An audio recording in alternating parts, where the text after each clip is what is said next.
library did not fall. It simply grew quiet because even the most ambitious city ever built eventually learned that thinking clearly sometimes requires turning the lamps off.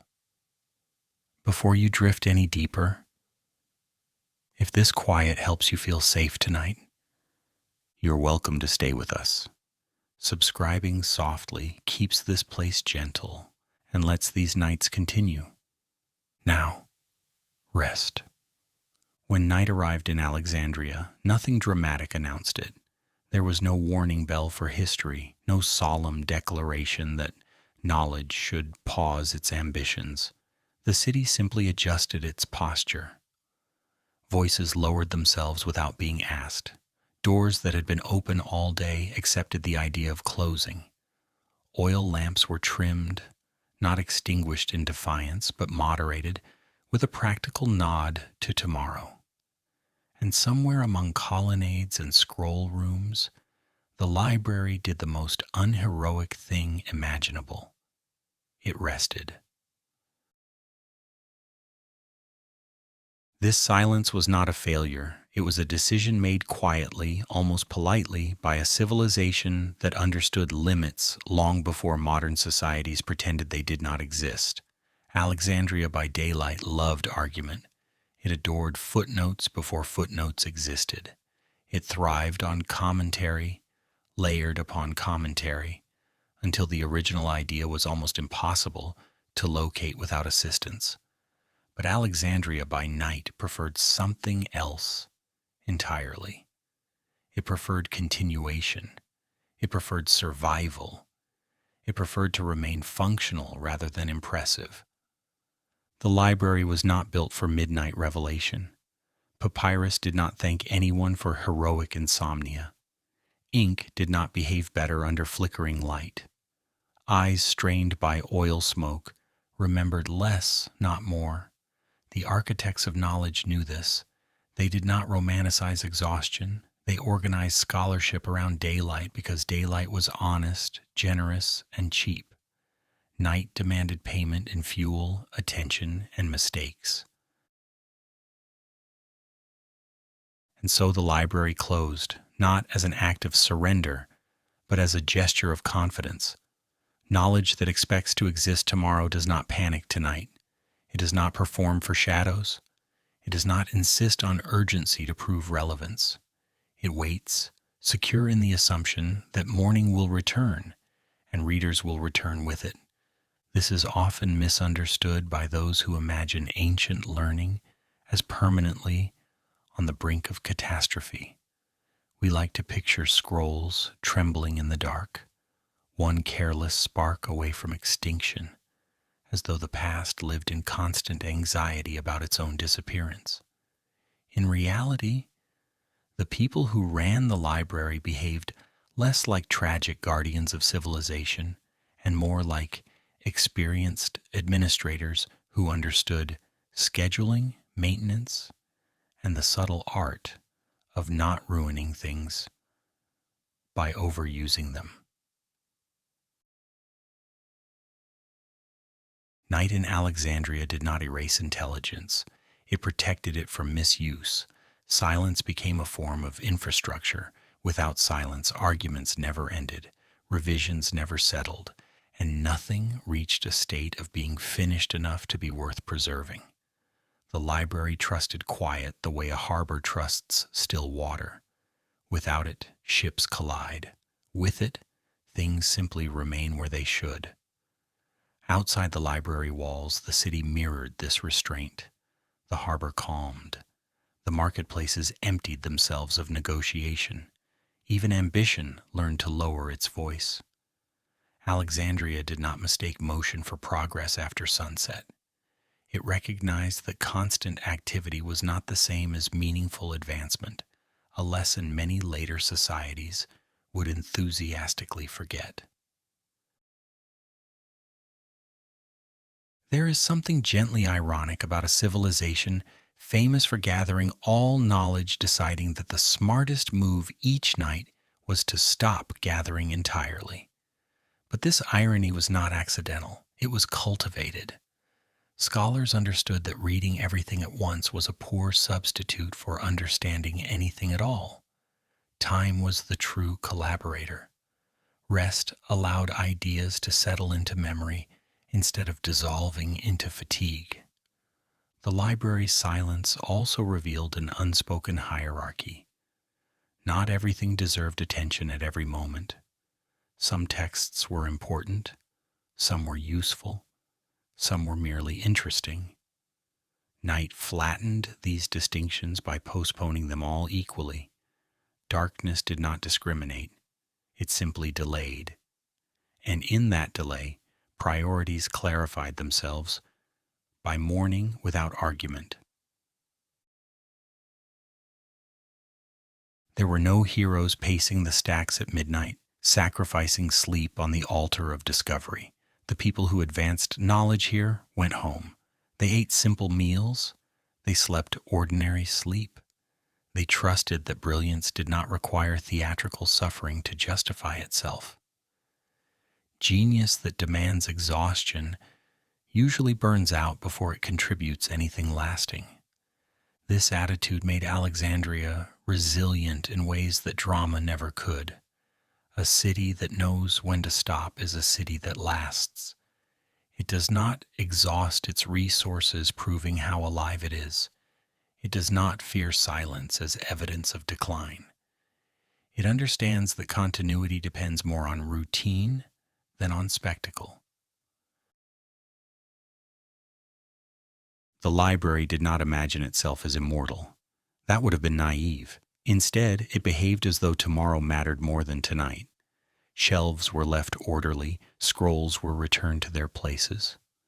Lamps were extinguished carefully, not defiantly. Knowledge was treated not as a fragile miracle, but as a working system that required maintenance, boundaries, and rest. In the quiet, ideas did not vanish. They waited. Some would be challenged the next day, some would be revised, some would be quietly ignored forever, which is the fate of most ideas regardless of era. Silence did not judge them. It merely postponed the conversation until conditions improved. Perhaps this is the most unsettling lesson of Alexandria at night. History does not advance because someone stays awake long enough. It advances because institutions learn to pace themselves. The future is not built by exhaustion, but by repetition done well enough to be boring. The library did not need to prove its importance after dark. Its value was already established by the fact that it could afford to close. Only insecure systems demand constant attention. Stable ones know when to step back and let absence do some of the work. And so, when the lamps dimmed and the halls emptied, nothing was lost. Something was preserved instead. Not texts alone, but the conditions that allowed texts to matter. Silence was not the enemy of knowledge here. It was its oldest ally. By morning, the doors would open again. Voices would rise. Arguments would resume with renewed patience. The city would remember what it knew yesterday and pretend it had discovered it anew. And the library, having done nothing heroic at all, would continue doing exactly what it was built to do, which was not to impress the night, but to survive it calmly. A city that knew when to stop talking. When daylight ruled Alexandria, the city behaved like it had something to prove. Sound filled the streets not by accident but by design, because commerce needed voices, learning needed disagreement, and reputation needed witnesses. The harbor announced itself before it could be seen. The markets argued their prices into existence. Teachers spoke loudly enough for students to remember who was in charge. Even the building seemed constructed to echo conversation, as if stone itself enjoyed participating in debate. Alexandria during the day did not whisper ideas. It projected them confidently, occasionally redundantly, and with very little concern for the ears involved. But this energy had an expiration time, and the city knew it. As the sun lowered itself toward the sea, Alexandria did not panic or cling to the daylight with theatrical desperation. Instead, it began a slow choreography of withdrawal, not retreat, because that would suggest fear. Withdrawal implied control. Shutters closed without complaint. Voices shortened their sentences. Lamps appeared not to conquer darkness, but to negotiate with it carefully. The city did not collapse into silence all at once. It tapered. And this tapering was one of its most intelligent features. Alexandria understood that noise was a tool, not a virtue. It served a purpose when clarity, persuasion, and memory required reinforcement. But once those goals were met, continuing to speak achieved nothing except exhaustion. So the city learned when to stop talking, a skill far rarer than eloquence and far more difficult to maintain. Night was not treated as an interruption to productivity. It was part of the system. Streets that bustled 12 hours earlier now emptied in a way that felt intentional rather than forced. Shops closed because there were no customers worth serving at that hour. Scholars went home not because they lacked curiosity, but because curiosity functions poorly when the body protests. The clever understood something deeply unfashionable, even today. Tired minds do not produce better thoughts simply by remaining awake longer. There is a gentle irony here. Alexandria, famed for gathering the knowledge of the world, did not attempt to consume it all in one sitting. It respected the limits of attention. It did not glorify sleeplessness.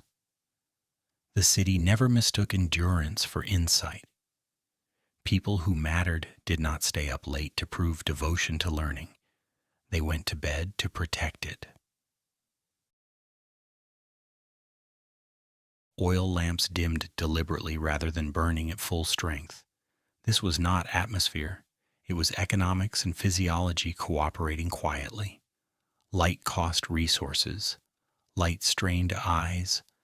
Light encouraged activity beyond usefulness.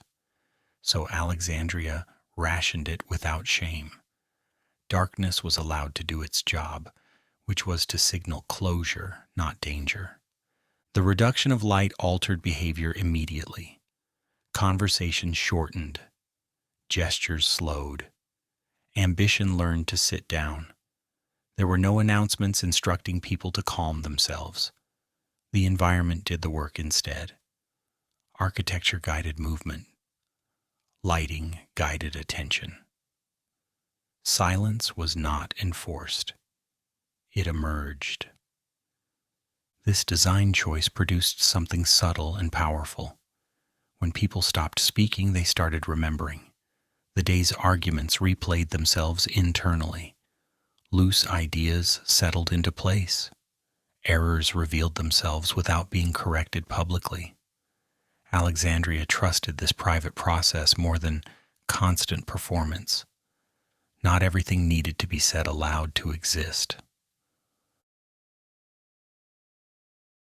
Night also flattened social hierarchies in a way daylight never could.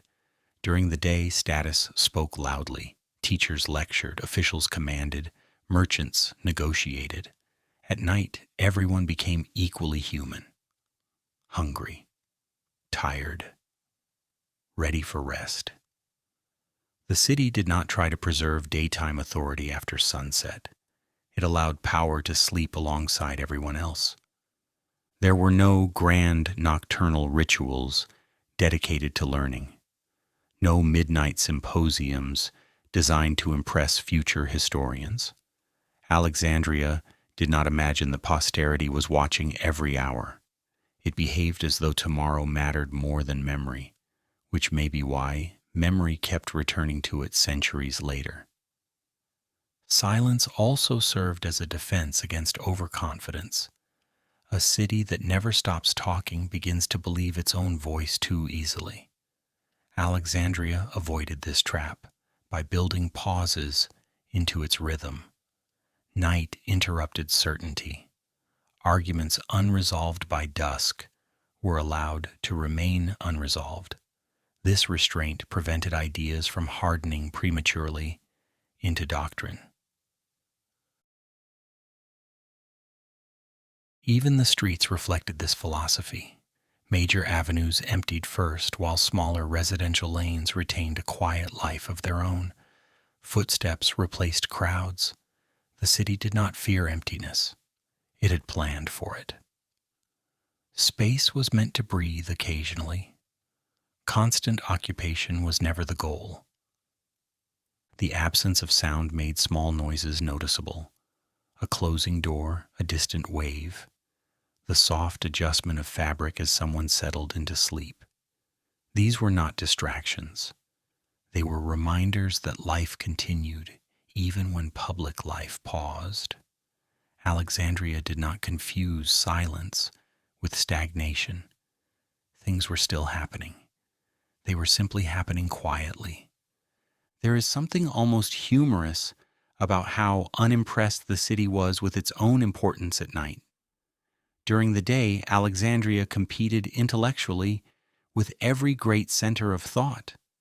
At night, it competed with sleep and consistently lost without protest. This loss was not a failure. It was wisdom disguised as surrender. By allowing intelligent people to rest, the city ensured that intelligence remained functional.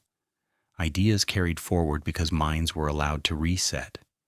Memory was preserved not by heroic effort, but by routine care. Nothing about this process was dramatic enough to inspire legends, which is precisely why it worked.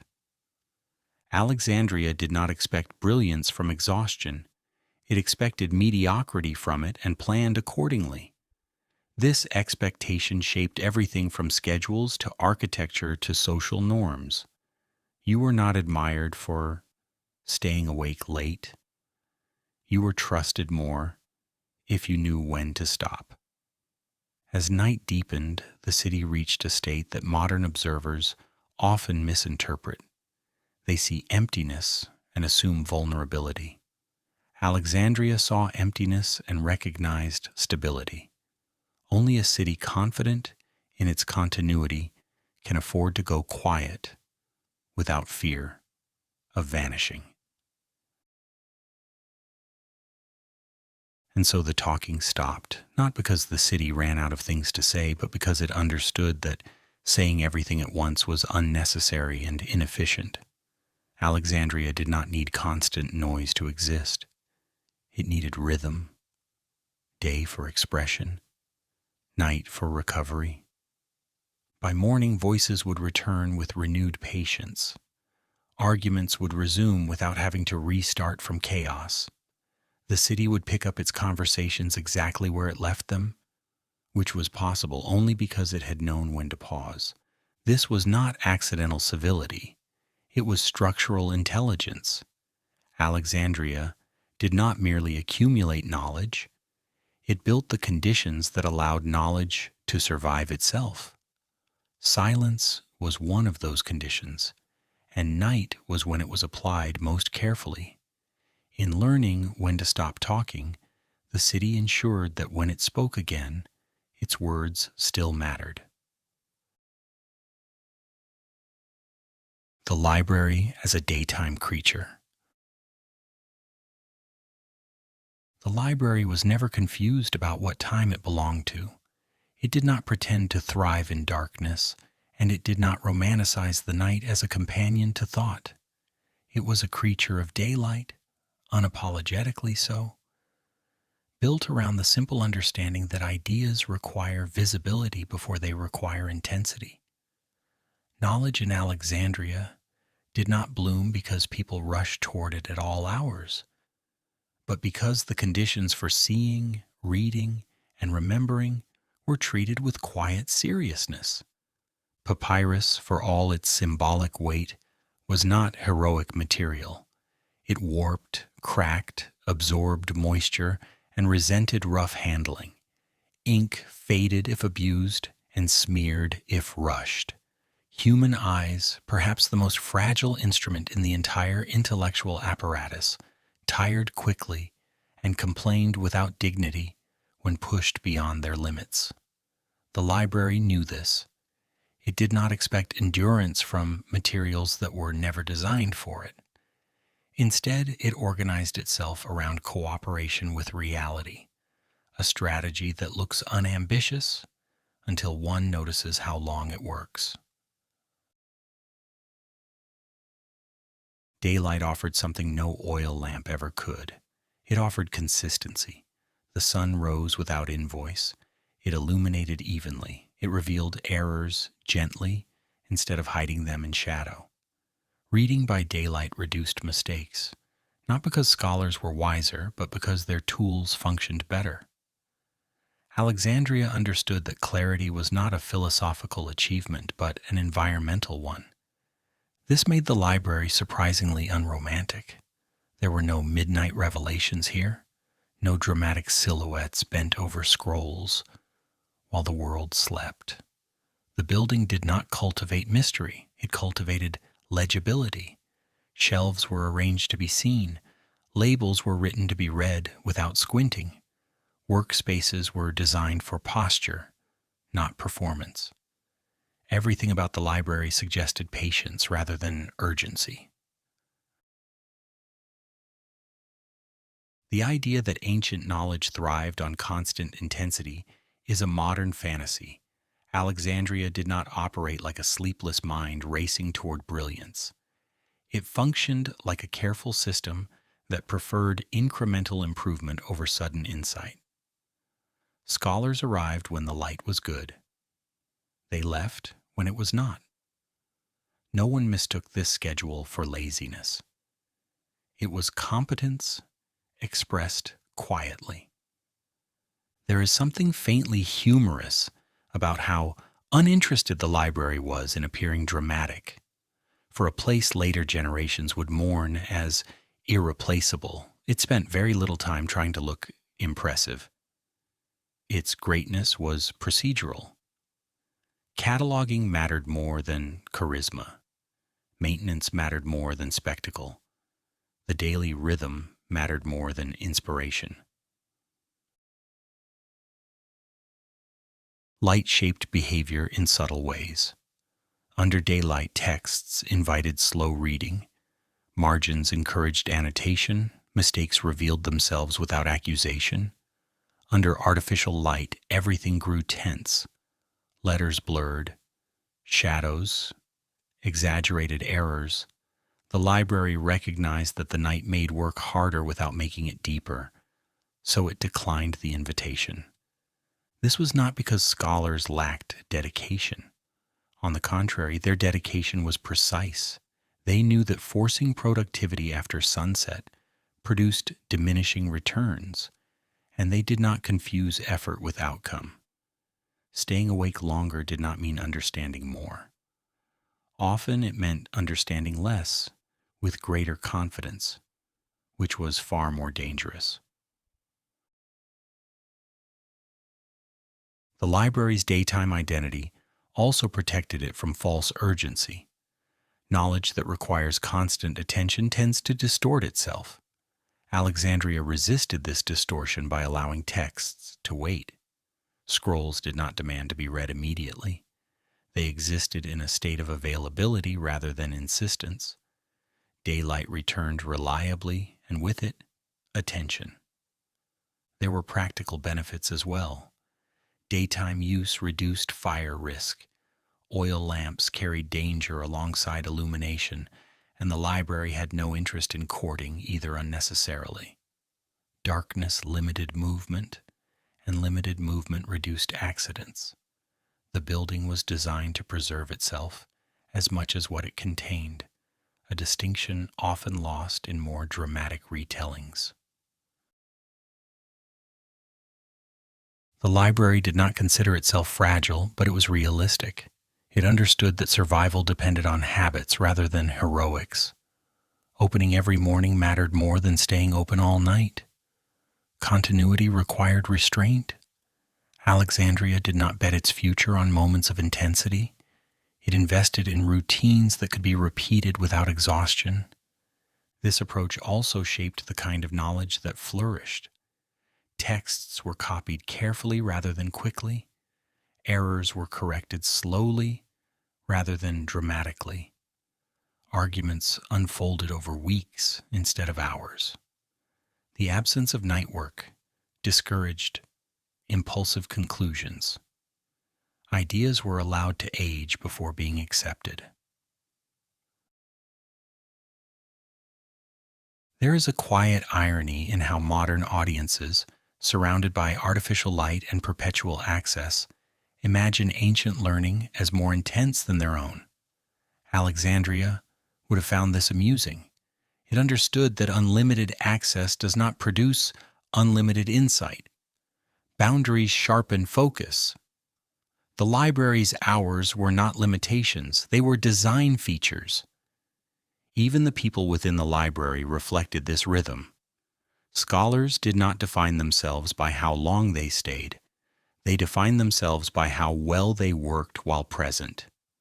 Reputation grew from reliability, not endurance.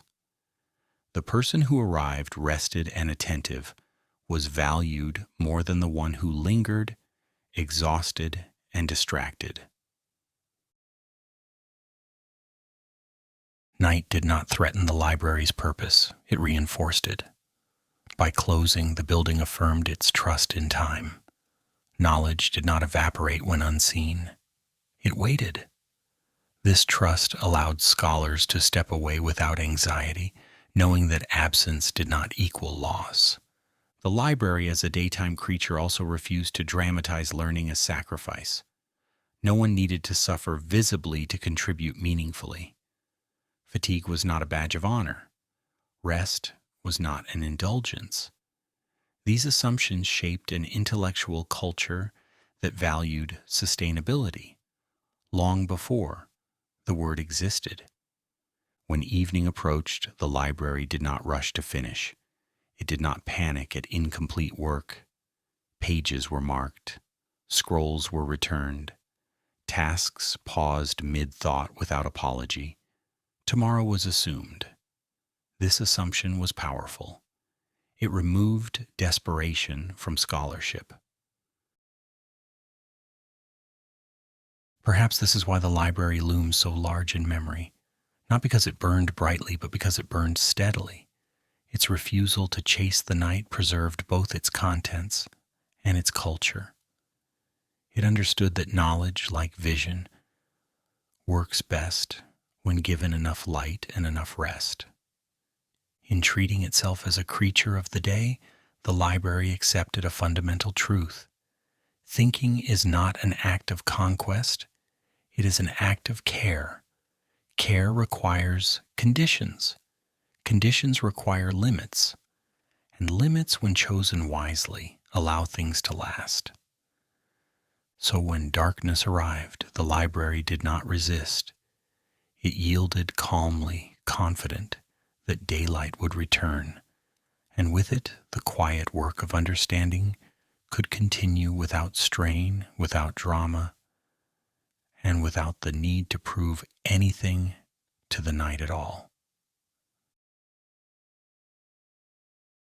Scholars who slept like ordinary people.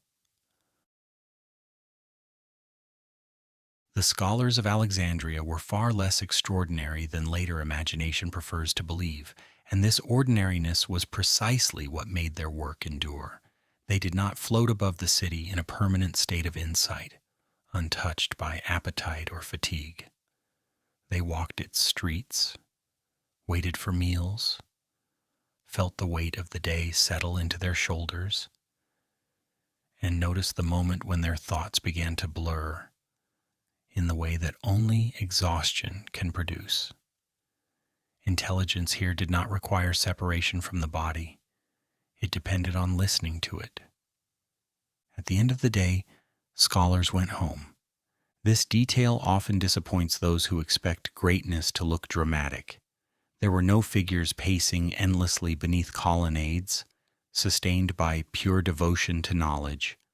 There were people who ate bread, drank water, complained about heat, and occasionally misjudged how late it actually was. Alexandria did not require its thinkers to transcend humanity. It asked them to function within it.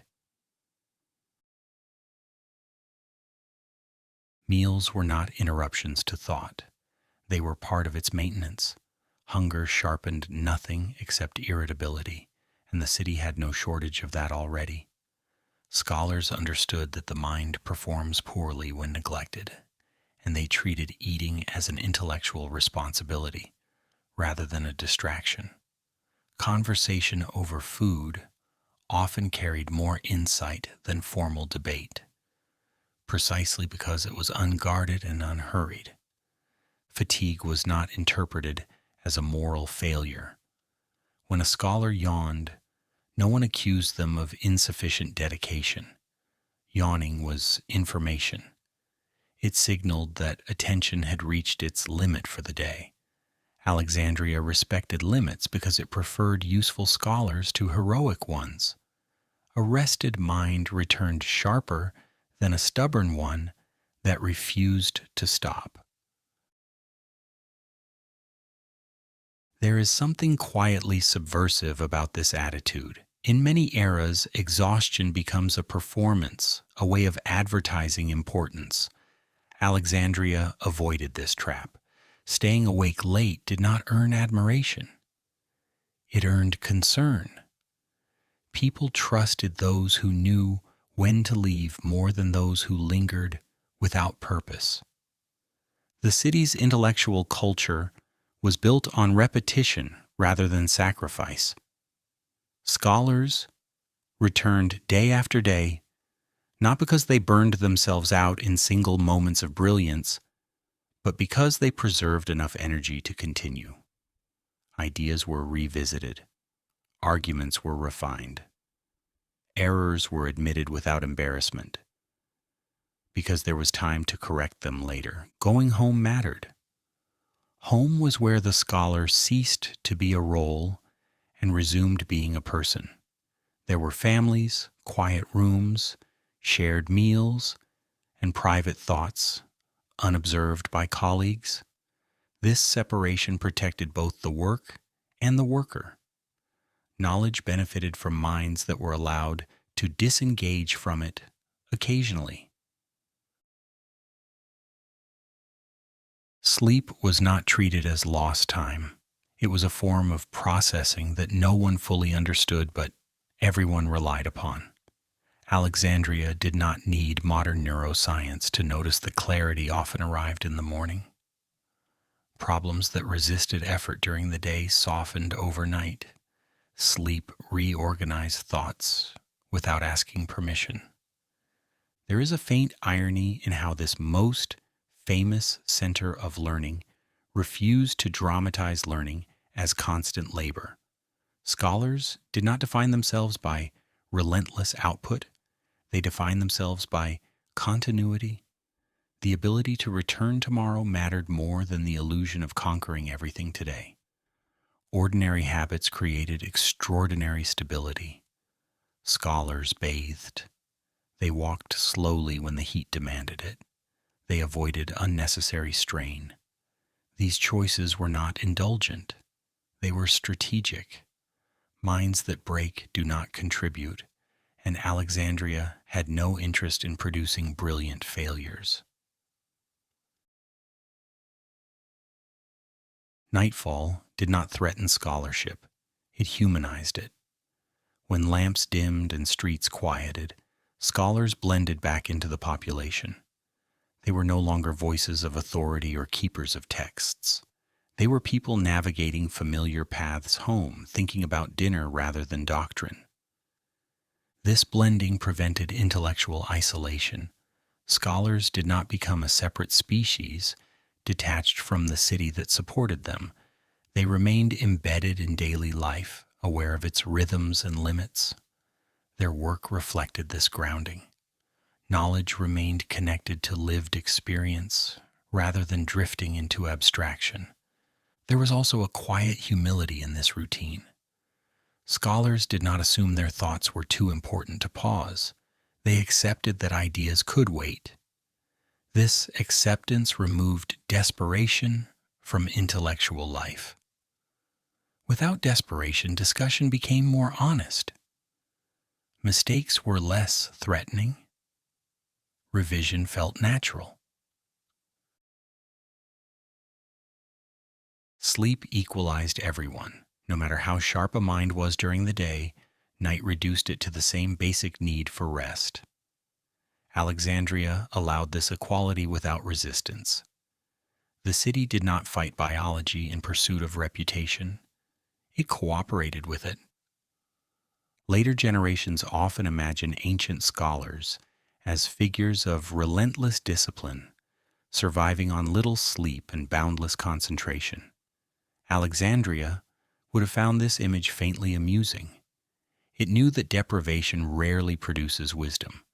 Comfort alone does not either. Balance does, and balance requires admitting that even the most thoughtful person eventually needs to lie down. Morning returned scholars to their work, not as heroes but as participants in a system that valued sustainability. They arrived fed, rested, and capable of attention. This readiness mattered more than intensity. Ideas unfolded steadily rather than explosively. The city preferred progress that did not need recovery. Perhaps this is why Alexandria's scholars remain so difficult to summarize individually. They did not cultivate legends around themselves. They did not live in ways that demanded myth. Their greatness was collective and procedural rather than personal and dramatic. They trusted that ordinary habits would outlast extraordinary effort. In sleeping like ordinary people, they preserved the conditions that made thinking possible. They allowed their minds to reset, their bodies to recover, and their work to continue without interruption. Knowledge here was not wrestled from the night. It was approached patiently each morning. And so the scholars of Alexandria returned home, closed their doors, and slept. Not because they lacked curiosity, but because they understood that curiosity survives best when given rest. The city did not ask them to be more than human, it asked them to be human well enough to think clearly again tomorrow. Silence was infrastructure. Silence in Alexandria was never an accident, and it was certainly not a sign that something was missing. It was built deliberately into the city in the same way roads were planned, water was channeled, and walls were raised, because the people who shaped the city understood that endurance does not come from constant expression, but from carefully managed restraint. Noise was useful, but silence was essential, and the city treated it as infrastructure rather than absence.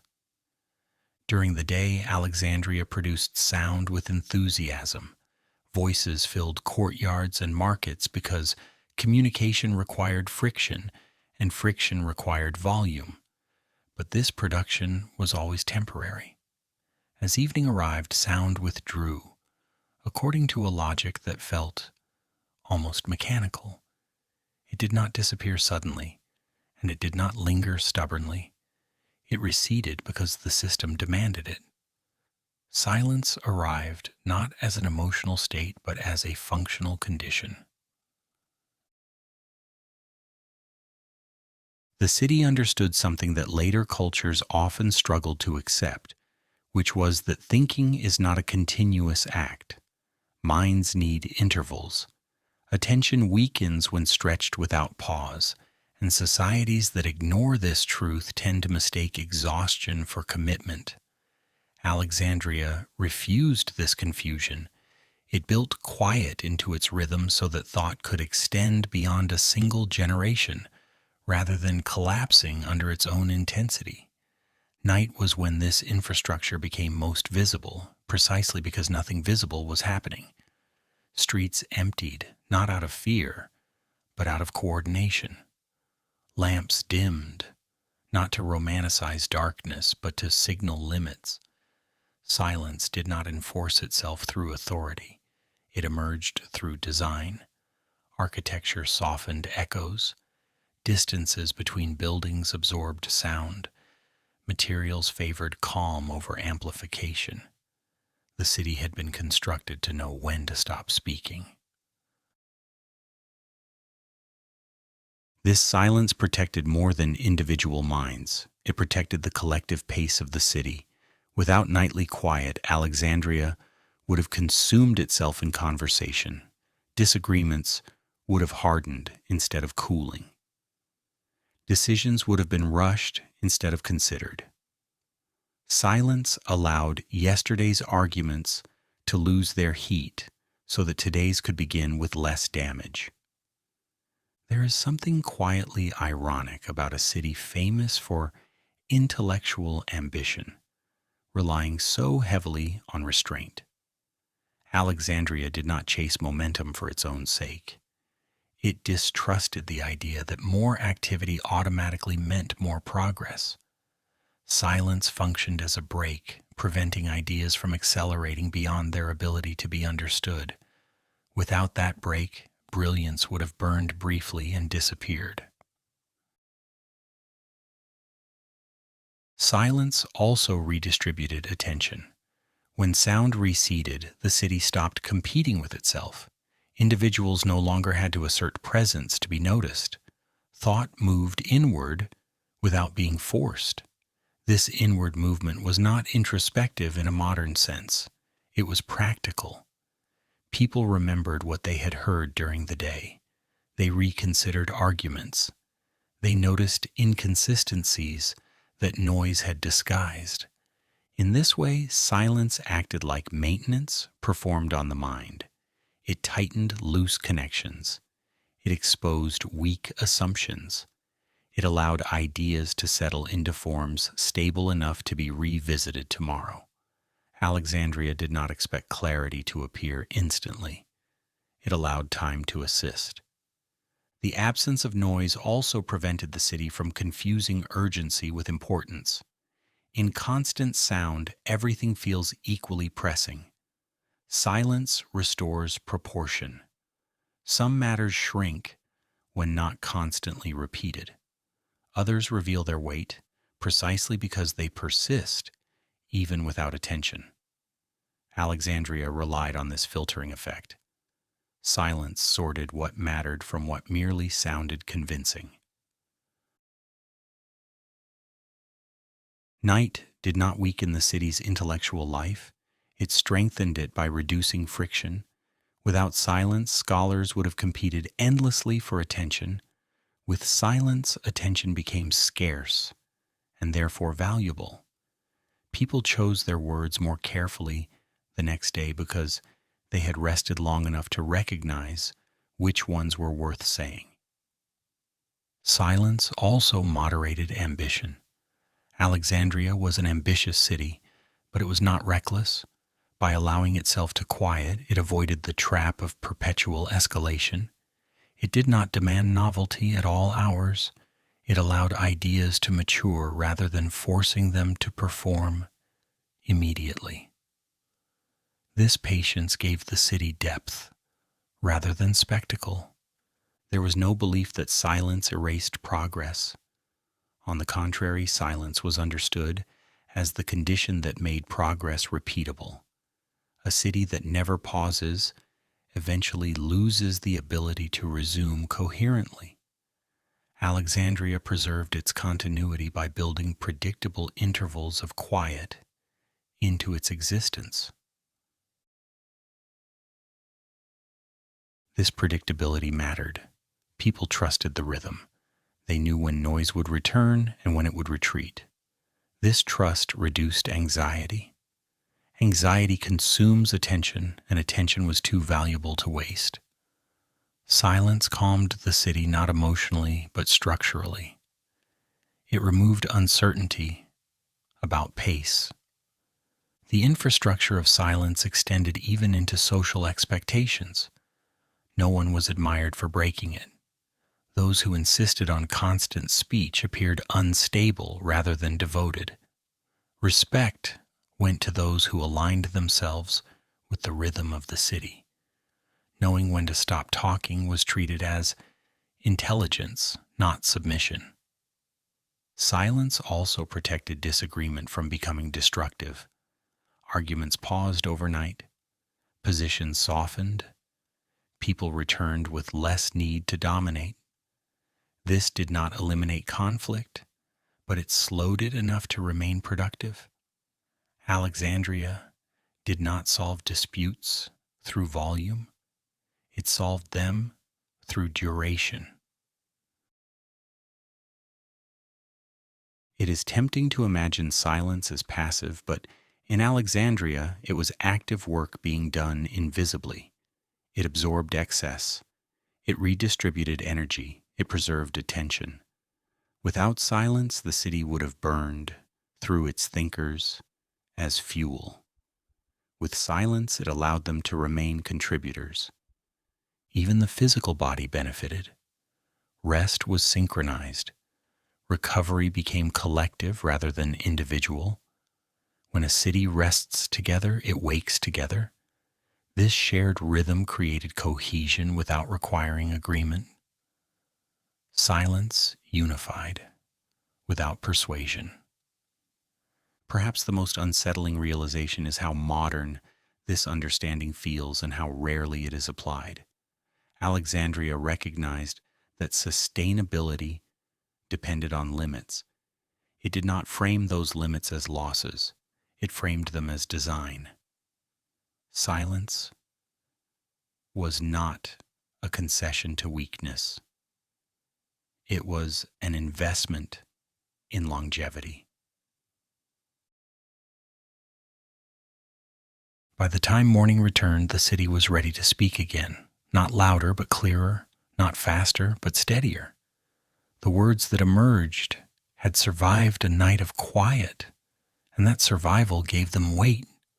Silence had done its work without recognition. It had prevented exhaustion. It had preserved patience.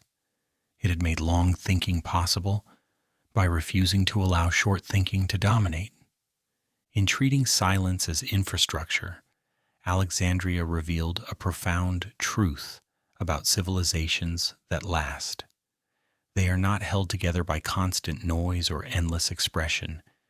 They endure because they know when to stop, when to rest, and when to allow quiet to carry part of the burden of thinking for them. Knowledge that did not rush. Knowledge in Alexandria moved at a pace that would frustrate anyone addicted to immediacy, and it did so without apology or concern for being left behind, because the city never believed that truth became more valuable simply by arriving early. Ideas were not chased as though they might escape overnight. Texts were not treated as urgent messages demanding immediate consumption. There was no anxiety about missing out because nothing important was expected to vanish before morning. This absence of urgency was not a lack of ambition. It was a different definition of it.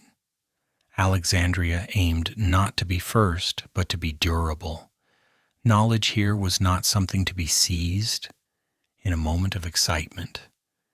It was something to be handled repeatedly, carefully, and with enough patience that errors revealed themselves before becoming traditions. Speed was considered useful only when it did not interfere with accuracy, which meant it was rarely celebrated on its own. The city did not operate on alerts. There was no equivalent of breaking news racing through the library. Scrolls did not arrive demanding attention within minutes of being written. A text could wait on a shelf for days, months, sometimes years, without losing its relevance. This waiting was not neglect. It was trust. Alexandria trusted that ideas worth engaging would remain worth engaging after a pause. Scholars were not praised for reading everything immediately. They were respected for returning to the same material multiple times. Understanding was measured in depth rather than speed. A hurried reading was considered incomplete, not impressive. If someone needed to finish something before sunset, it usually meant it had already been rushed. There is something gently ironic about a city remembered for collecting the knowledge of the world, refusing to treat knowledge as an emergency. Alexandria did not fear that ideas would expire if left unattended overnight. It assumed the opposite, that anything meaningful would survive a delay, and that anything that could not endure waiting was unlikely to deserve permanence. This attitude shaped how people interacted with information. Without urgency, competition softened. Scholars did not race each other to conclusions. Disagreement unfolded over time rather than escalating instantly. The absence of pressure allowed for reconsideration, which in turn made revision respectable rather than embarrassing. Changing one's mind was easier when no one demanded immediate certainty. The library itself embodied this pace. Shelves did not rotate frantically. Catalogs were updated methodically. Copies were made carefully, not quickly. A mistake corrected slowly was preferred to a perfect error reproduced at speed. Alexandria did not confuse productivity with progress. It valued continuity more than output. Waiting until morning was not procrastination. It was procedure. Darkness signaled not a loss of opportunity, but a pause in engagement. Scholars marked their place and left without anxiety, knowing that tomorrow would offer better light, clearer eyes, and steadier hands. Knowledge did not need to be pursued aggressively. It responded better to invitation. This rhythm discouraged performative intelligence. There was no reward for dramatic insight delivered at inconvenient hours. Brilliance that appeared suddenly was treated with curiosity, but also with suspicion. Alexandria trusted ideas that survived sleep, more than those that demanded attention immediately. A thought that still seemed convincing after rest had passed a basic test of durability. The lack of urgency also reduced noise. Without constant demands to react, the city avoided the exhaustion that comes from perpetual alertness. Minds were not fragmented by competing claims for attention. Focus could be sustained because it was not constantly interrupted. Alexandria understood that attention is finite and treated it accordingly. It is tempting to imagine this slowness as complacency, but it was closer to confidence. A city uncertain of its relevance demands constant proof. Alexandria did not. It assumed its importance was structural rather than momentary. It did not need to announce itself repeatedly. Its institutions functioned whether or not anyone was watching closely. This confidence extended to how ideas were preserved. Knowledge was not archived as a desperate act against oblivion. It was stored calmly with the expectation that future readers would arrive in their own time. Alexandria trusted continuity across generations rather than moments. It did not fear being outdated overnight. There is subtle humor in how unimpressed the city was by novelty. New texts arrived, were noted, and then waited their turn. Innovation was welcomed, but it was not allowed to disrupt the existing order without examination. Alexandria did not confuse newness with improvement. Time was considered a collaborator in evaluation. The refusal to rush also protected the city from panic. When crises arose, and they did, Alexandria did not default to immediate reaction. It consulted records. It compared precedents. It allowed decisions to mature rather than erupt.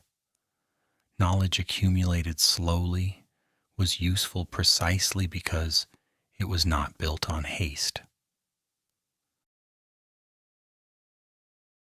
Even conversation followed this pattern. Debates did not conclude in dramatic victories. They paused. Participants returned the next day with adjusted positions.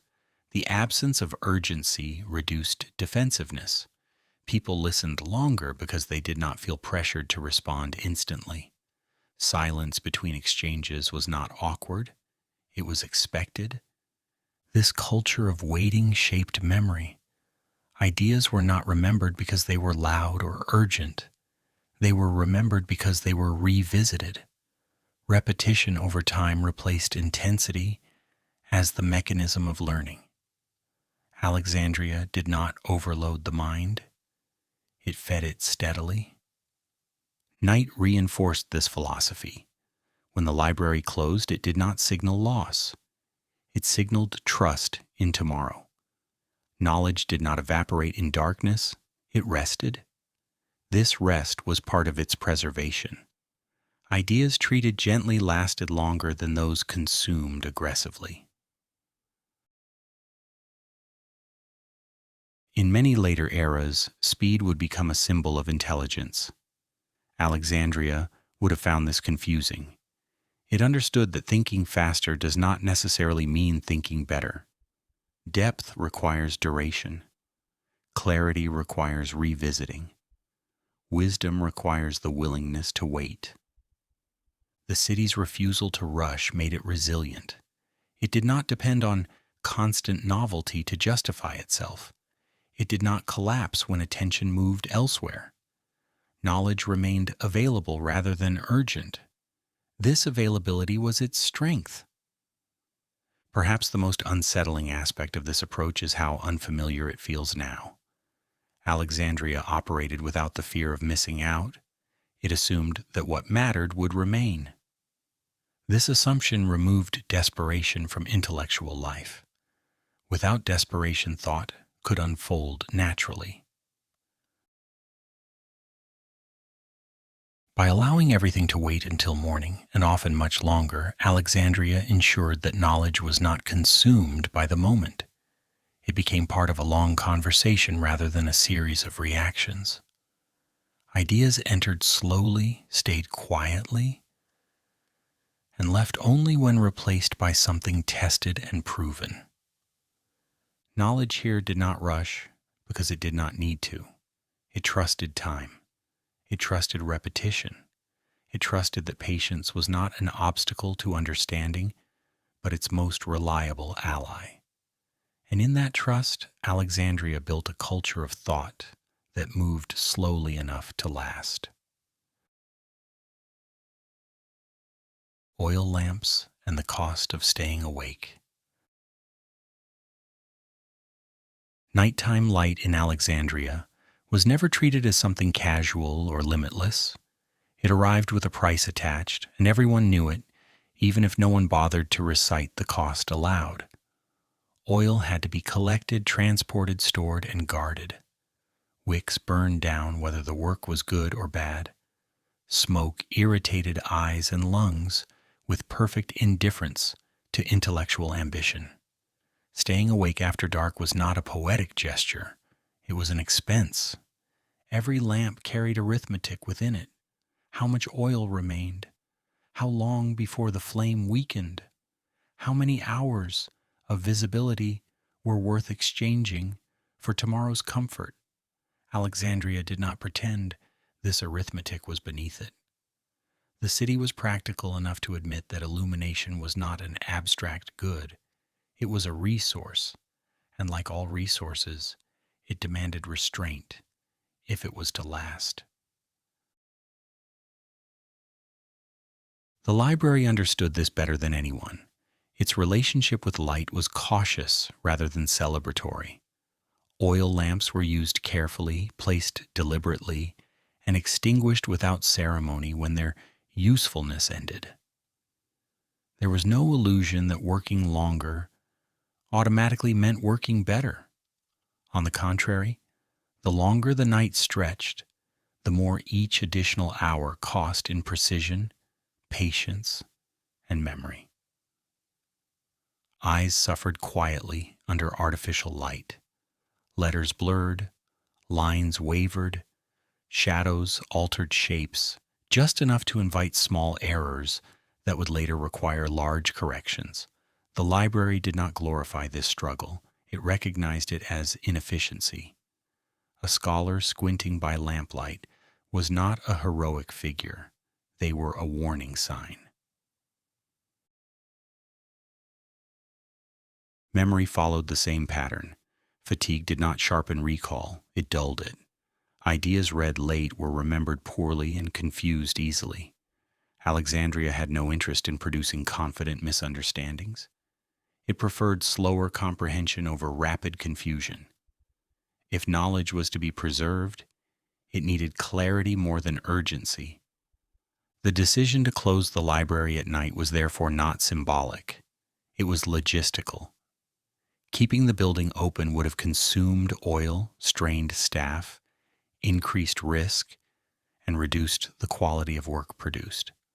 None of these outcomes appealed to a city that valued continuity over spectacle. Alexandria chose closure not as an admission of limitation, but as an expression of intelligence. There is a mild irony here that is difficult to ignore. A place remembered as one of the greatest centers of knowledge ever assembled refused to perform greatness after dark. It did not keep its doors open to impress the future. It closed them to protect the present. Grandeur, Alexandria understood, is expensive. Sustainability is cheaper. Oil lamps also carried danger alongside light. Open flames near papyrus were not a metaphor. They were a problem waiting for inattention. The library had no appetite for unnecessary risk. Darkness, while inconvenient, was safer than ambition fueled by flickering fire. Choosing to close was also choosing caution, a trait rarely celebrated but frequently responsible for survival. Night work altered posture and behavior in subtle ways. Bodies hunched, hands cramped, tempers shortened. The city noticed these changes and did not romanticize them. Productivity achieved through discomfort was not considered impressive. It was considered temporary. Alexandria did not build its intellectual life around states that could not be sustained. The cost of staying awake extended beyond the individual. Someone had to maintain the lamps. Someone had to guard the building. Someone had to clean soot from walls and ceilings. Every additional hour of light multiplied labor quietly in the background. The library accounted for this. It did not externalize the cost of ambition onto unseen workers. Closing the library redistributed energy rather than wasting it. Oil saved at night could be used during the day when it mattered more. Attention preserved overnight returned refreshed. Memory strengthened rather than scattered. The system favored accumulation over depletion. This choice reveals something subtle about how Alexandria defined greatness. It did not equate importance with constant visibility. A library that closes is not declaring irrelevance. It is declaring confidence. It assumes that its value does not depend on perpetual access. It trusts that people will return. The city did not believe that knowledge needed to shine at all hours to exist. It believed that knowledge required protection from misuse. Overexposure to artificial light degraded both material and mind. Darkness acted as a natural boundary, reminding everyone that not everything can be forced into productivity. There is gentle humor in imagining Alexandria refusing the temptation of late-night heroics. No scholar was praised for reading until their eyes failed. No reputation was built on endurance alone. Those who insisted on pushing past limits were not admired. They were quietly ignored because their work rarely lasted. The library's closing hours taught discipline without instruction. The building itself said enough. Lamps dimmed, doors closed, activity ceased. The message was not moral, it was mechanical. Tomorrow will be better. Save your strength. This restraint shaped the culture around knowledge. People learned to plan their work. They organized reading during daylight. They prioritized rather than hoarded tasks. The absence of night access forced clarity. If something mattered, it would still matter in the morning. By accepting the cost of light, Alexandria avoided the far greater cost of exhaustion. It protected its scholars from burnout without needing to name it. It preserved its materials without fanfare. It extended its own lifespan by refusing to act as though every hour demanded action. In later centuries, societies would celebrate the ability to stay awake as proof of dedication. Alexandria would have found this confusing at best. It understood that awareness declines long before consciousness disappears. A person can be awake and still be useless. The library had no interest in such productivity. When the lamps were extinguished, the library did not shrink. It rested. This rest was not passive, it was strategic. It ensured that when the doors opened again, work resumed under conditions that favored accuracy, memory, and calm attention. Choosing to close rather than perform greatness was one of the library's most intelligent acts. It acknowledged limits without embarrassment. It treated light as a tool rather than a symbol. It accepted that darkness had a role to play in preserving what daylight made possible.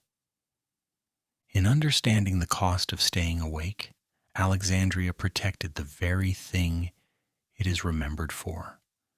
Knowledge here was not consumed by ambition, it was guarded by restraint. And in that restraint, the city demonstrated a quiet wisdom that outlasted the glow of any lamp left burning too long into the night. The city outside the library.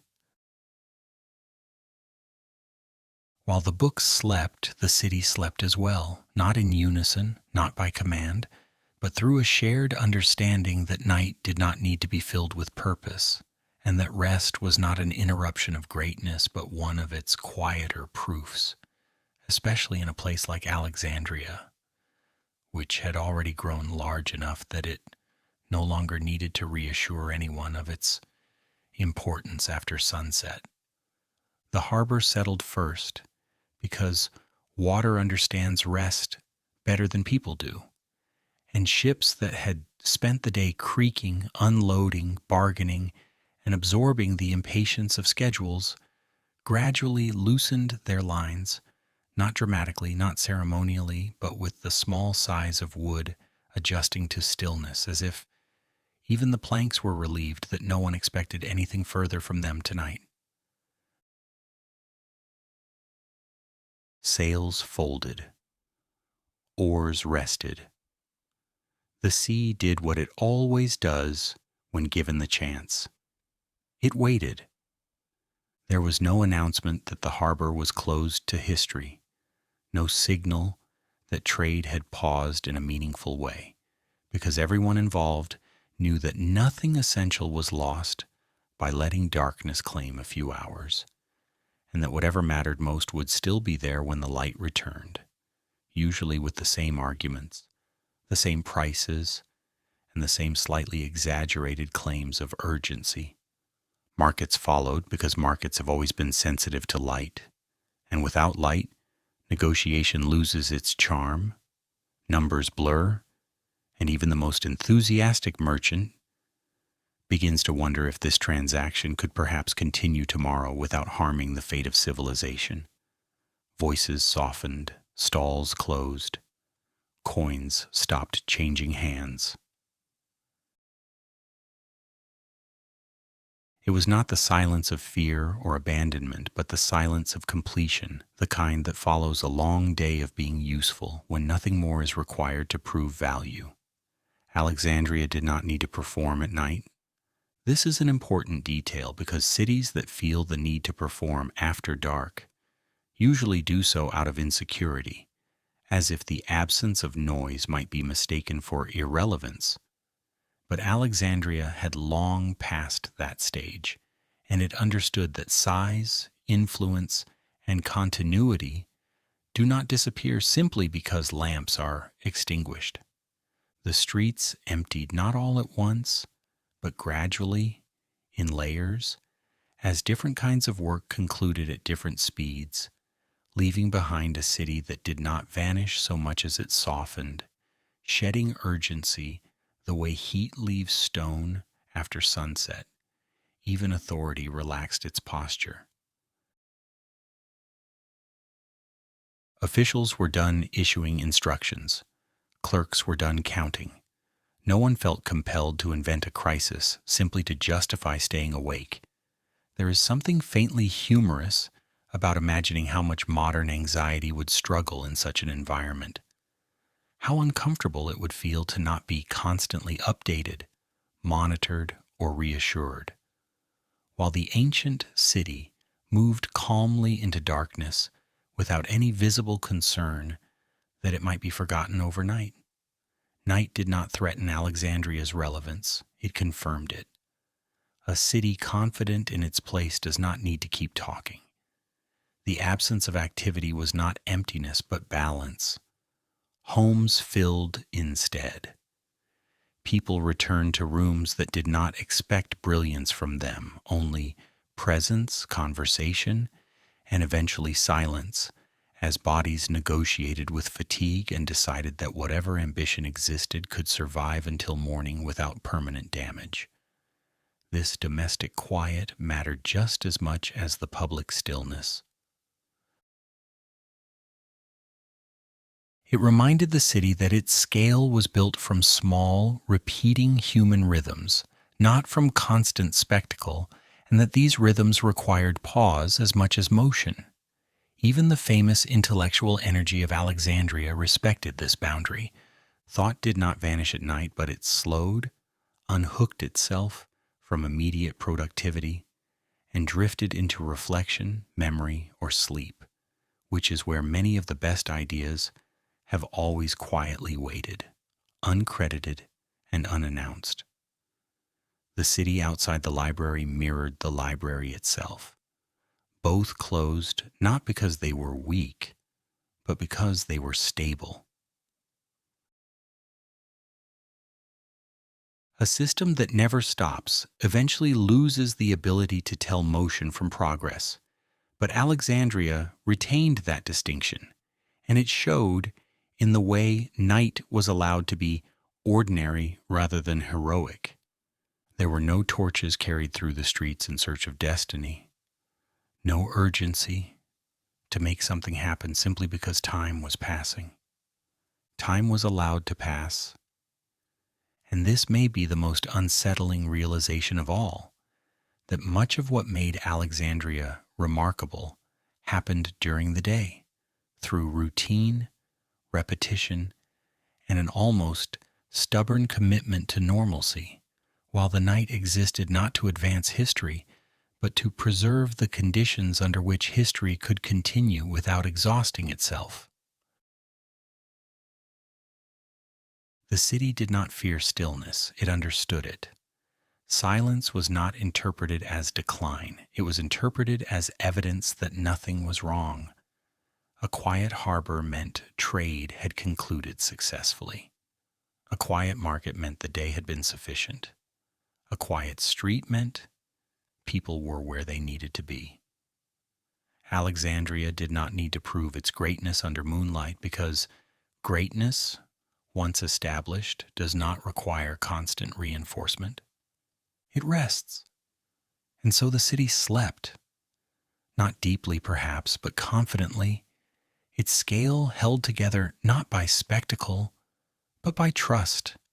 Trust that tomorrow would arrive, that the harbor would stir again, that the market would speak again, and that no amount of darkness could undo what had already been built patiently over generations. The night passed without incident, which was exactly the point. Nothing dramatic happened outside the library because nothing needed to. The city had already done its work. And in choosing to sleep rather than perform, Alexandria revealed a quieter kind of strength, the kind that does not announce itself, does not hurry, and does not mistake constant motion for meaning. It simply endures calmly, confidently, and entirely unconcerned with whether anyone is watching after the lamps go out. Knowledge that trusted tomorrow. No one in Alexandria went to bed worried that knowledge might vanish overnight, that anxiety belongs to us, not to them. It is a modern fear shaped by hard drives, forgotten passwords, and the quiet panic of systems that only work when constantly refreshed. Alexandria trusted something far less dramatic. It trusted repetition. The city did not treat knowledge as a fragile miracle that needed guarding every hour of the night. It treated it like furniture, heavy, familiar, unlikely to get up and leave. A scroll left on a shelf was not abandoned. It was resting. Like a tool set down at the end of a long day, expected to be picked up again tomorrow without ceremony or fear. This confidence did not come from arrogance.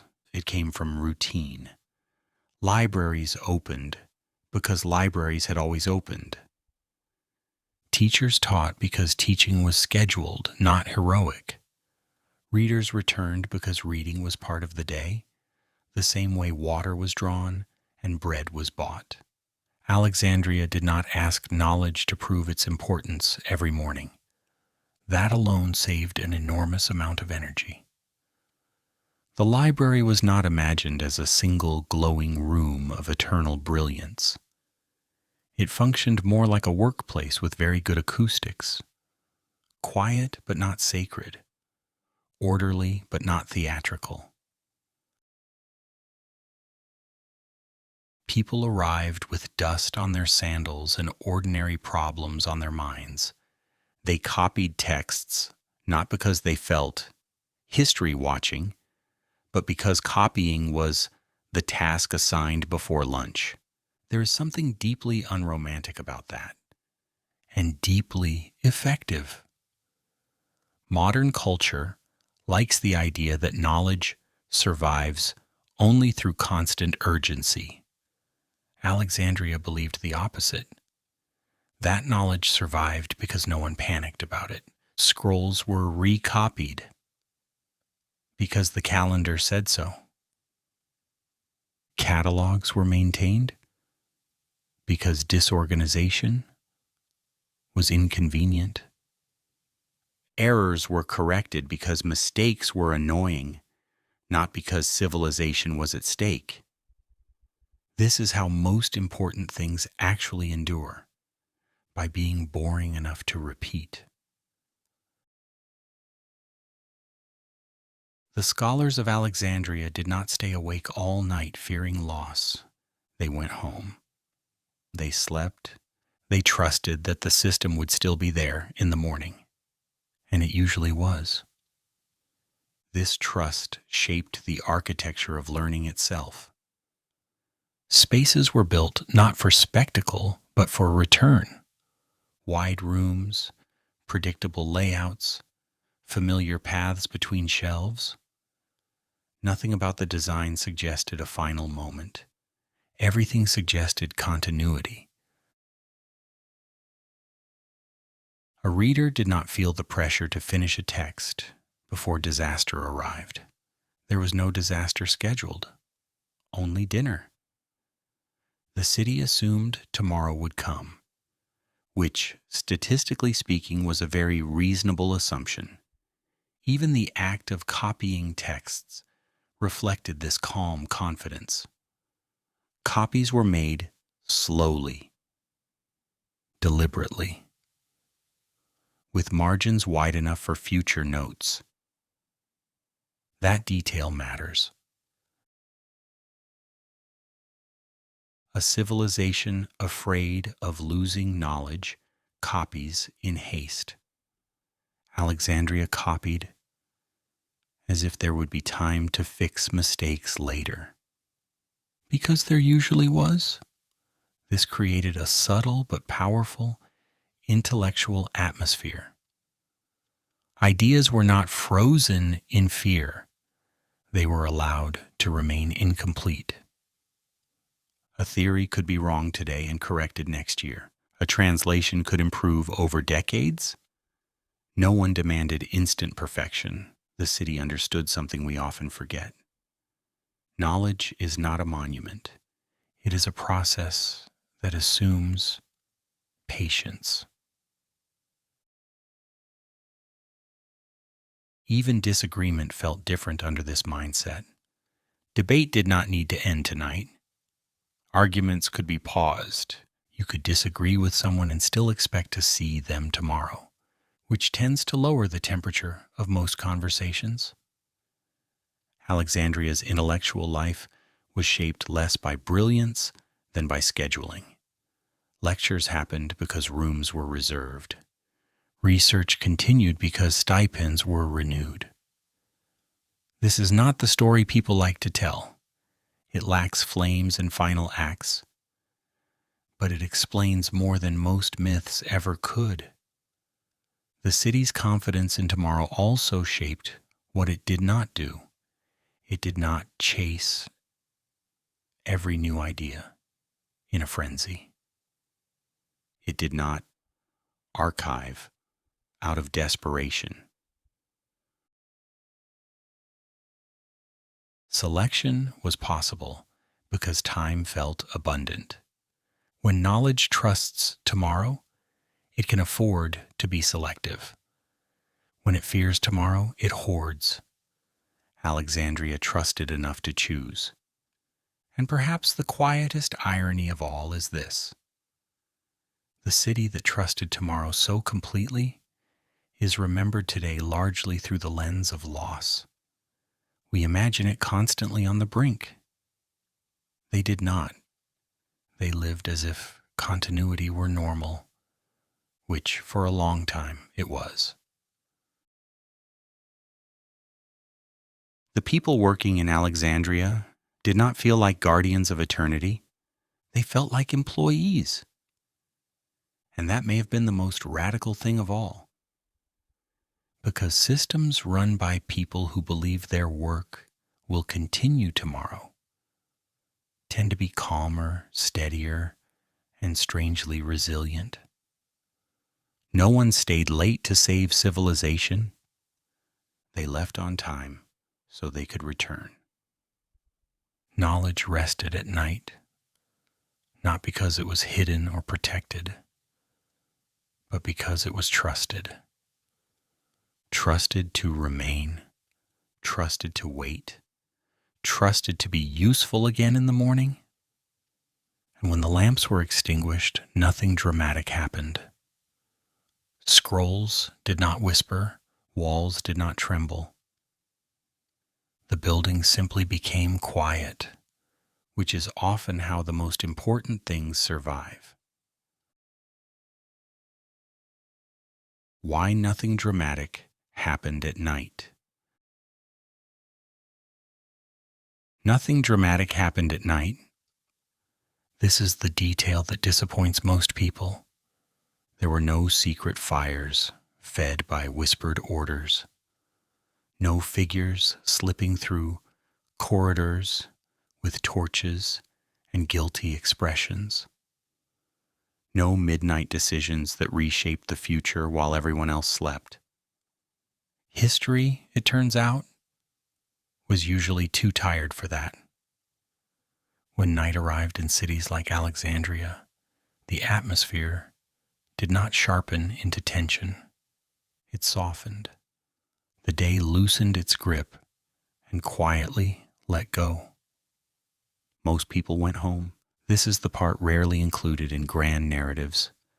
Perhaps because it feels anticlimactic. Perhaps because it sounds suspiciously like a normal evening. Shops closed. Voices lowered. Oil lamps became expensive enough to justify stopping whatever one was doing.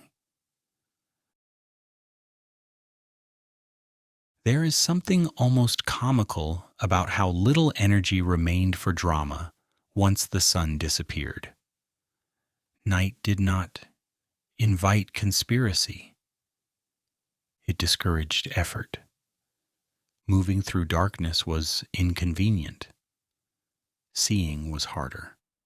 Coordination required planning, and planning required daylight. If someone wanted to destroy something important, doing it at night would have been an unnecessary complication. Daytime offered better visibility, more hands, and fewer stubbed toes, which already tells us something quietly important.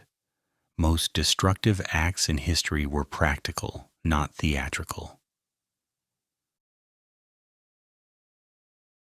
The image of history as a creature that prowls at night, making decisions in shadows, is largely a modern invention.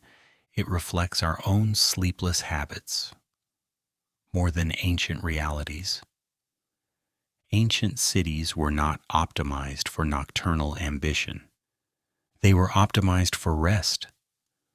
Night was not a stage. It was a signal to stop. The streets emptied not because people feared what might happen, but because there was little reason to remain. Conversation moved indoors. Work ended where light ended. Even guards did not expect excitement. Their job was not to witness turning points, but to make sure nothing unusual occurred. And most nights nothing did. This absence of drama was not a failure of imagination. It was a form of stability. A society that sleeps regularly tends to postpone radical decisions until morning, which is often a very healthy habit. Consider how many modern mistakes are made late at night. Messages sent, emails drafted, decisions taken under the illusion that exhaustion counts as urgency. Ancient cities avoided this not through wisdom, but through darkness. You could not stay awake indefinitely without paying for it in oil, fatigue, and increasingly poor judgment. So most people chose sleep.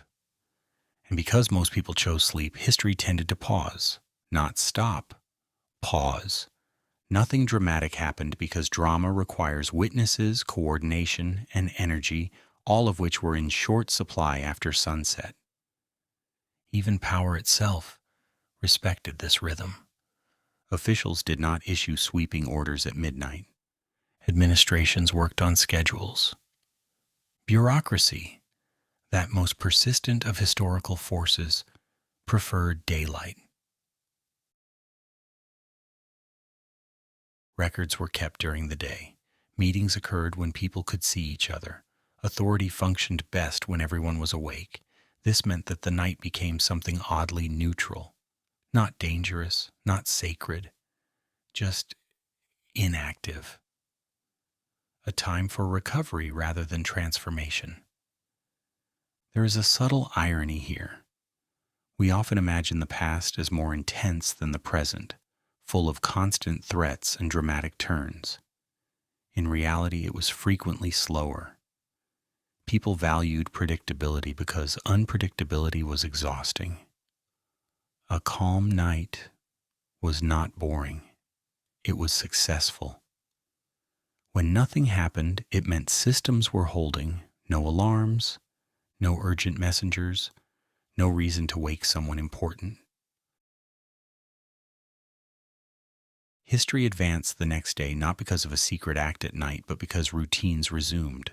The bakery reopened, the library unlocked its doors, the harbor stirred.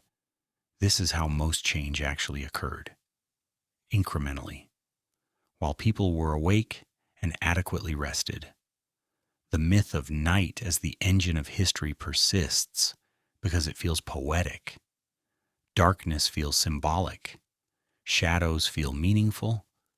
But ancient societies were not written by symbolism. They were run by schedules, and schedules end at dusk. It is also worth noticing how rarely ancient sources bother to describe night events unless something truly unusual happened. Silence in the record is not evidence of secrecy. It is evidence of sleep. If nothing is mentioned, it is often because nothing interrupted the expected pattern. People went to bed. That was the story. This realization can feel strangely disappointing at first. Where are the secret counsels? Where are the hidden betrayals? They existed occasionally, but they were not the norm. Most nights were simply nights. And this ordinariness may be one of the most important features of long-lasting civilizations.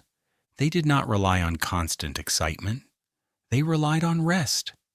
A city that sleeps regularly conserves energy. It preserves attention. It avoids burning itself out on unnecessary drama. When morning came, decisions were made with clearer minds. The past was not quieter because people lacked ambition. It was quieter because ambition had to wait for daylight. And perhaps this is the gentlest lesson hidden in all of this. History does not always move forward through spectacle. Often it moves forward because everyone agreed to stop for the night. Nothing dramatic happened, not because nothing mattered, but because what mattered did not require urgency. Most of history went to sleep early, and the world, rather remarkably, continued anyway. What the silence actually preserved? Silence did not mean absence, and it certainly did not mean neglect, because in places like Alexandria, silence was often the condition that allowed knowledge to remain intact, unpressured, and oddly healthy, free from the constant demand to perform, explain itself, or justify its existence every time someone walked past a shelf and wondered what might be useful tonight. The quiet hours were not empty hours. They were protected hours, stretches of time in which nothing asked to be consumed, summarized, debated, or urgently applied, and this restraint turned out to be one of the most effective forms of preservation history has ever quietly practiced. Not everything needed to be read immediately, and this was not a limitation but a design choice. Scrolls waited without complaint, ideas rested without losing value, and texts existed without the pressure of relevance, which meant they could survive changes in fashion, politics, and intellectual taste with a calm patience that feels almost foreign to modern sensibilities. Silence acted as a filter. When knowledge was not constantly illuminated, only those who genuinely needed it sought it out, and this reduced misuse, misinterpretation, and the kind of overconfident certainty that tends to flourish when ideas are forced into the spotlight before they are ready. There is a particular kind of damage that happens when everything is visible all the time. Ideas get simplified so they can travel faster.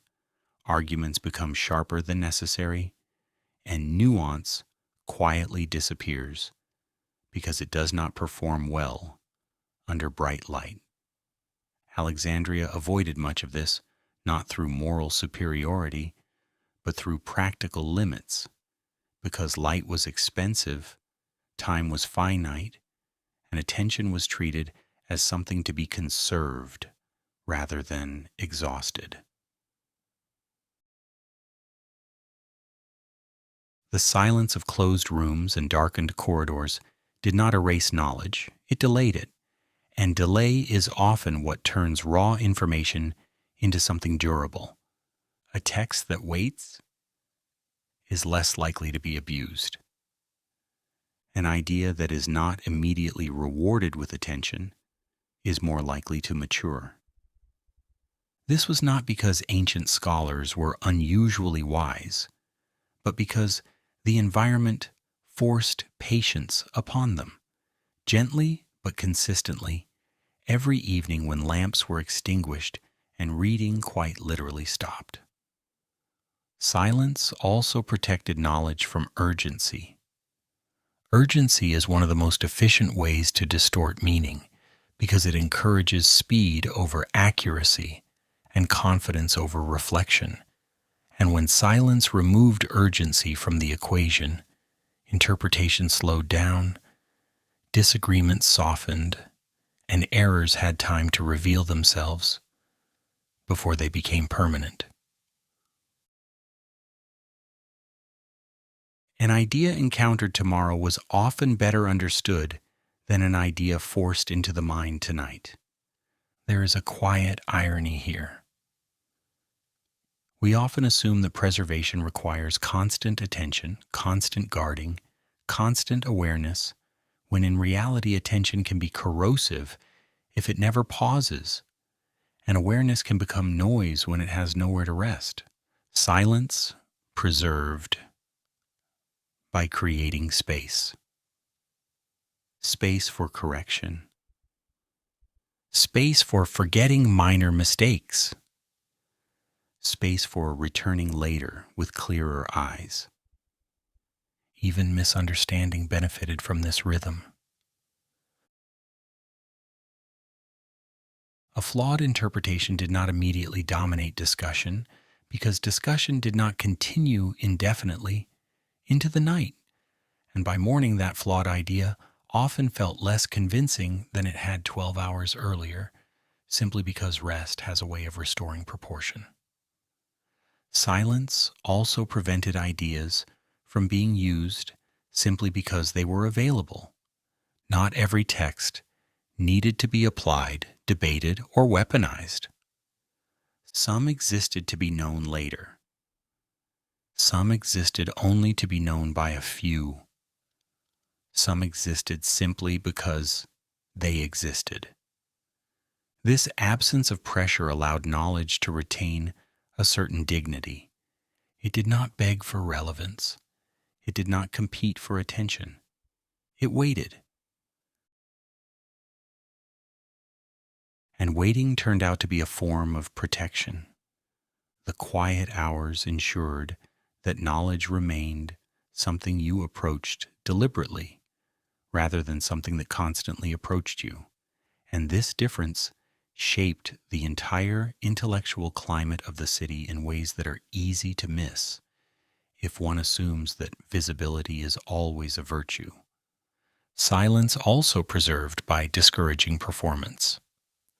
An idea did not need to announce itself dramatically to survive. It did not need followers or immediate approval. It needed only a place to rest and the possibility of being returned to. This made knowledge less volatile, less reactive, less tempted to reshape itself according to the mood of the moment. There is something gently amusing about how much modern effort goes into keeping information constantly visible, constantly circulating, constantly alive, as if it might die of neglect if not checked every few minutes. when history suggests that the opposite is often true, that information survives best when it is allowed to sleep. Silence protected knowledge from becoming entertainment. When nothing was lit, nothing could perform. Ideas were freed from the obligation to be impressive. They did not need to shock, persuade, or inspire instantly. They could be complex without apology. They could be incomplete without shame. They could exist without being useful. This last point is perhaps the most uncomfortable. Usefulness is often demanded too early. An idea that is immediately useful is not always an idea that lasts. Silence delayed usefulness, and in doing so preserved depth. Even the physical stillness of closed spaces mattered. Rooms that were not constantly occupied aged more slowly. Materials lasted longer. Texts suffered less handling. Preservation was as much about absence of contact as it was about care. The quiet hours reduced wear, reduced error, reduced the subtle damage that constant interaction inevitably brings. And yet none of this was framed as preservation at the time. No one announced that silence was doing important work. It simply happened. Night fell. Lamps went out. Doors closed. And knowledge remained. Not because it was guarded intensely, but because it was left alone. There is a lesson here that feels almost inconvenient. Silence does not look productive. It does not feel efficient. It does not generate visible progress. But it preserves the conditions under which progress remains possible. By limiting access, it increased respect. By delaying engagement, it improved understanding.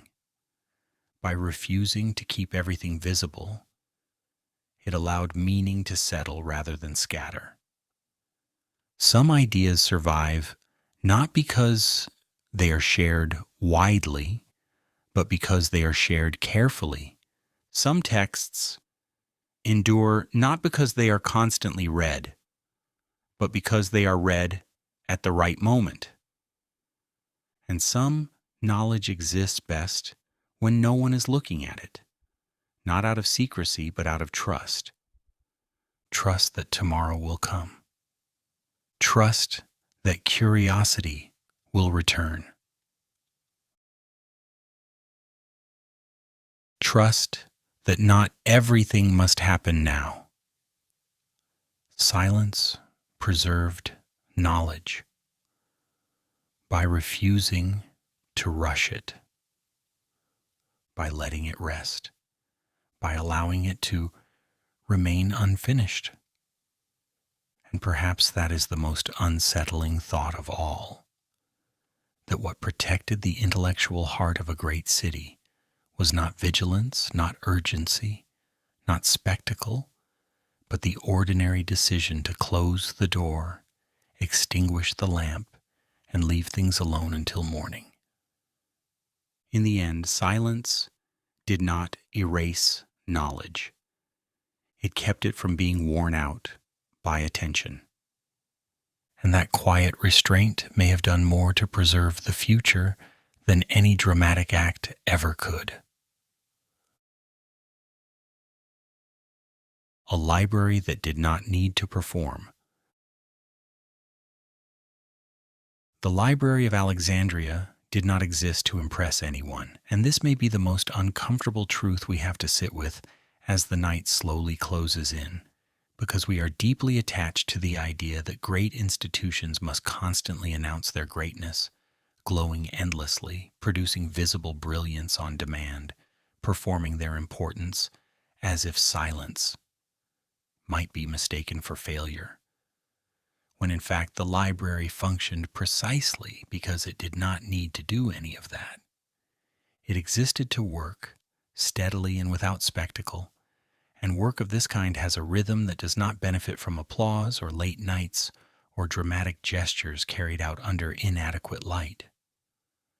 By evening, the doors closed.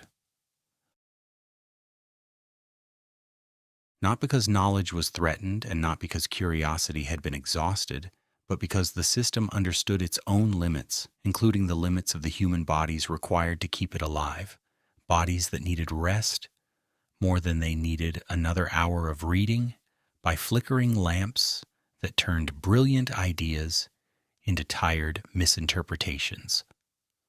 The library did not stay awake to prove a point. It rested to preserve one. This refusal to perform was not framed as humility at the time because humility implies comparison, and the library was not competing with anything. It simply followed a schedule that made sense, opening when attention was sharp and closing when it dulled, trusting that unfinished reading was not a crisis but an invitation to return. There is something quietly ironic in how modern audiences expect the library to behave like a monument frozen in a permanent state of intensity, when it behaved far more like a workshop, open during business hours, closed at night, and uninterested in the idea that knowledge becomes more powerful if it never sleeps. The people who worked there did not imagine themselves as characters in a legend. They imagined themselves as part of a process, copying texts, correcting errors, organizing material, answering questions that did not need immediate answers, and then going home because tomorrow would bring the same work, and continuity, not heroism, was the goal. At night, the library did its most important work by doing nothing at all. This stillness protected texts from fatigue, protected readers from overconfidence, and protected ideas from being forced into relevance before they were ready. Because ideas encountered while exhausted often feel more convincing than they deserve, and the library seemed quietly uninterested in encouraging that particular mistake. Silence was not a failure of ambition. It was a form of restraint, a recognition that attention is a limited resource and that knowledge does not benefit from being pushed past the point of clarity.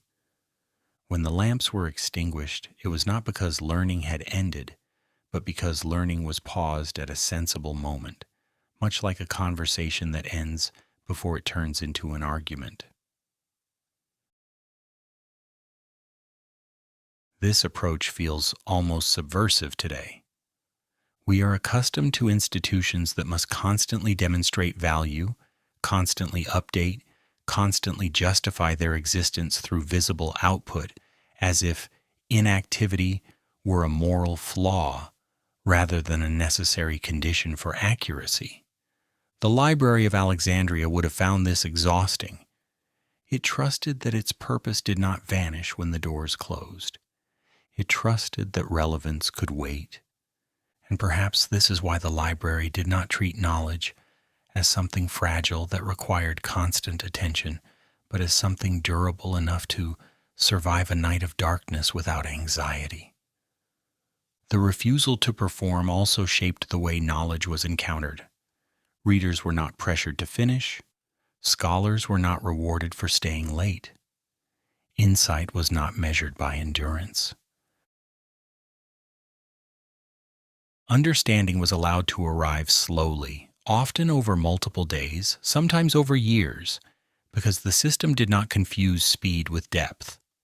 There is a gentle humor in imagining a scroll that is only half read when closing time arrives, quietly unbothered by this interruption, content to wait until morning, while modern readers might feel vaguely guilty for not finishing, as if knowledge itself were watching and keeping score. In Alexandria, knowledge was not watching, it was waiting.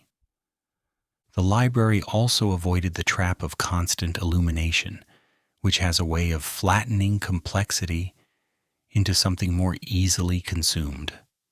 Not everything needs to be visible at all times.